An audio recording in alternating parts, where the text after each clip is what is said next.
ബുധനാഴ്ചത്തെ പ്രൊമോയ്ക്കകത്ത് big boss വീട്ടിൽ നിന്നും ഒരാൾ എവിക്റ്റായി പോകുന്ന രീതിയിലാണ് നമുക്ക് മനസ്സിലാക്കാൻ കഴിയുന്നത്. ബുധനാഴ്ചത്തെ പ്രൊമോയിൽ പണിപ്പുരയിലെ മൂന്നാമത്തെ ടാസ്ക് കാണിക്കുന്നുണ്ട്.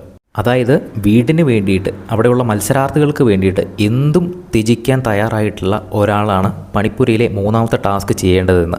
നിങ്ങൾക്കിടയിൽ ആ ആൾ ആരാണ് എന്ന് ബിഗ് ബോസ് ചോദിക്കുന്നുണ്ട്. ആദ്യം തന്നെ പ്രൊമോയ്ക്കകത്ത് പറയുന്നുണ്ട്, നിങ്ങളെ ഈ യൂണിഫോം ഇട്ടുകൊണ്ട് പ്രേക്ഷകരെല്ലാം കണ്ടു മടുത്തില്ലേ, എത്ര നാളാണ് ഇങ്ങനെ ഇരിക്കുന്നത്, അതെല്ലാം ഒന്ന് മാറ്റണ്ടേ, അതെല്ലാം നിങ്ങൾ നേടിയെടുക്കണ്ടേ എന്ന് ആദ്യം തന്നെ ചോദിക്കുന്നു. അത് കഴിഞ്ഞിട്ടാണ് ഈ ഒരു പണിപ്പുരയിലെ മൂന്നാമത്തെ പ്രവേശനത്തിൻ്റെ കാര്യം പറയുന്നത്.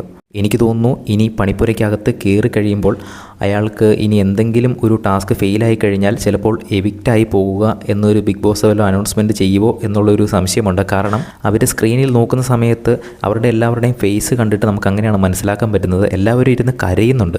രേണുസുതി കരയുന്നുണ്ട്, അതുപോലെ തന്നെ റെന ഫാത്തിമയുടെ മുഖം വളരെ ഡള്ളായിട്ടിരിപ്പുണ്ട്. ചിലരൊക്കെ കണ്ണുപൊത്തിയിരിക്കുന്നു. എന്തോ അവിടെ കാര്യമായിട്ട് വിഷമിപ്പിക്കുന്ന ഒന്ന് സംഭവിച്ചിട്ടുണ്ട്. മിക്കവാറും ഒരു എവിക്ഷൻ ആയിരിക്കാം എന്നാണ് ഞാൻ പ്രതീക്ഷിക്കുന്നത്. ചിലപ്പോൾ ഒരു ഫേക്ക് എവിക്ഷൻ ആയിരിക്കാം.